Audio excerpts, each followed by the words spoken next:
Nice Mariah O'Brien. Nice to meet you. Can you talk a little bit about your role in the movie?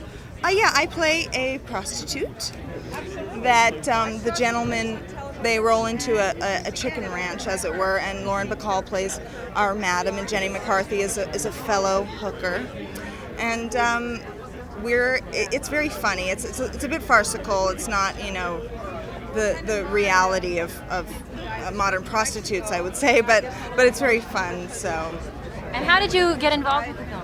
I met the director. I went in and auditioned. That was it. I read the script and I was like, oh, this is good stuff. I like the movie because it's about people and it's about relationships in a family, which I think is something that we could address more in films, modern films. And tell me about the cast list when you saw who else was in this movie. It started growing. I was cast in the film, and there was, I guess Kirk was not quite totally on board. He was coming on board, and then the director called me and said, "You're not going to believe who's going to play your madam." And I was like, "Oh, who?" Lauren Bacall. Really? Completely amazed, very overjoyed. I love Kirk. I love Lauren. I love Dan Aykroyd. These are people who I have looked up to in since I was a kid. So. Did Kirk give you any advice at all to take to one side? And Kirk loved me. Kirk is like, who's my favorite actress? I mean, I don't mean to be conceited, but I mean, he was just like, you're doing a great job. I love what you did here and there. I mean, he's so aware and he's so on top of it. I couldn't have expected more from him. It was pretty amazing. What about Dan Aykroyd? How did that chemistry work between they were great. Everybody seemed to be having a big love affair there. I mean, really, they were having the time of their lives. There was so much fun on the set between the guys and the girls and Lauren Bacall coached me to lick my lips at one point. She was like, "You should stick your tongue out when you do that." I don't think it ended up in the film that way, but I was like, "Whoa, Lauren, she's a little racy." Well, you're not going to give us a demonstration? No. No, go see the movie. There's some bits in there. You'll get the general feeling. Thanks very much. Thank you. I'm here tonight to celebrate Kirk Douglas and his amazing courage in playing a stroke victim, having had a stroke. I think that, Madeline Kahn passed over a couple days ago, and she was brilliant, and I wish we had known more about cancer. And here's Kirk Douglas standing up for all stroke victims and saying, if I have the courage to be an actor after that, then we all have the courage to do whatever. He's brilliant, brilliant man, and Lauren Bacall, I've idolized since I was a kid. And I heard that you met her through your mother? My mom was fashion editor of Vogue and then Life, and when Lauren was a model, she was on the pages of my mother's fashion pages prior to becoming a film star. Okay. So I've always heard about her.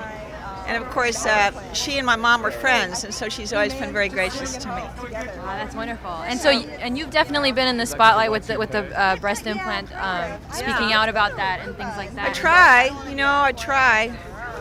I'm so much healthier. Please, women, don't go there. I mean, this is my body, and it's not as big, but I'm healthy for the first time in 9 or 10 years, and working like a banshee, about to do Perfect Murder, Perfect Town in Salt Lake City, and opening at the Court Theater on the 13th, and on recurring on Felicity on next Sunday night. Who are you on Felicity? I play Professor Sherman. Oh, I watch that show all the time. I'm her art teacher. Oh, Professor Sherman. See, I haven't caught up in the last few Well, watch weeks. it on the 12th. Okay. And you'll see me have it out with her. Oh, it's wonderful. And may I say your dress is fabulous. Thank you. It's Betsy Johnson. Oh, great. And this is something from Rodeo Drive. I don't know. What do you consider your greatest physical asset, and what product do you use on it? This is for our celebrity beauty section. My legs are my greatest physical asset. What was the other question? And what do you use any products really, what Products? Do you, yeah. No, not really. They're just naturally wonderful. Oh, you mean for beauty? No, I don't have any product. I use a lot of swimming and yoga. Thank you, Ms. Kirkland. I mean, pushed and pulled and pushed and pulled. How are you doing?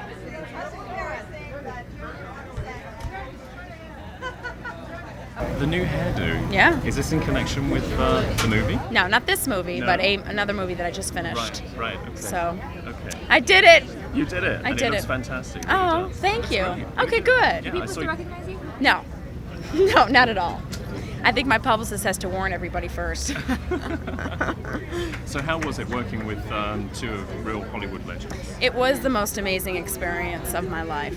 Walking on the set on the first day, I was with the scene with both of them in it, and I was so nervous because I wanted to make them proud. And I wanted to make myself proud, and it was, as an actress, it was really hard to be in the scene when I wanted to watch the scene because they're so amazing. And I learned so much from him. He's so brave and so strong and so passionate about this film that I just adored the man. Were there any difficult scenes that you had to portray, or No, actually, I really... What's the character? The Give us a character, description of the character. I work for Lauren Bacall. She's my madam. So I play a prostitute, and the three men come in there: Kirk, Dan Aykroyd, and and Corbin Allred. And I proposition the young boy where we talk about first love, and it's very cute and kind of sweet, nothing too sketchy. But there's an all-prevailing message to the movie, isn't there? There is. And what would that message Well, be? my message that I got is that older people have so much to say if you just let them. There's so much life yet that not to shut them up. Don't throw them in a corner. Don't stick them in a nursing home. When you see the life on screen that Kirk has yet to give, you'll be blown away, and hopefully people will see that and respect their grandparents more. Can you guys talk a little about your love story? Go ahead, honey. You take this one. Holy monkeys. So I walked in the door and I laid my eyes on her. No, I walked in, I was overwhelmed just working with the people that I was working with.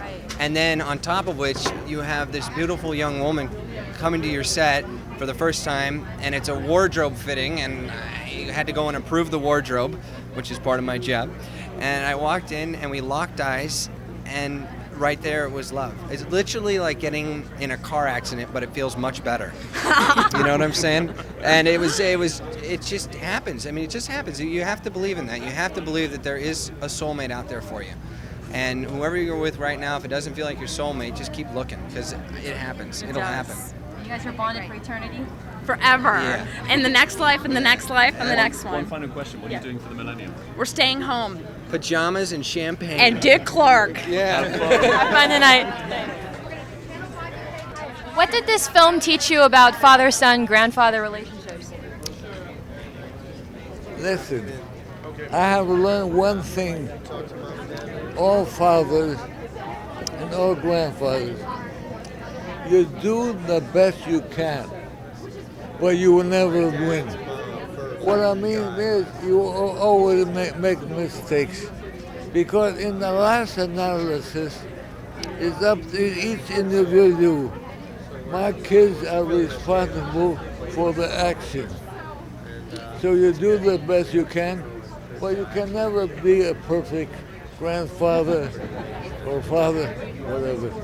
Just as my son can never be perfect sons, although Michael came close.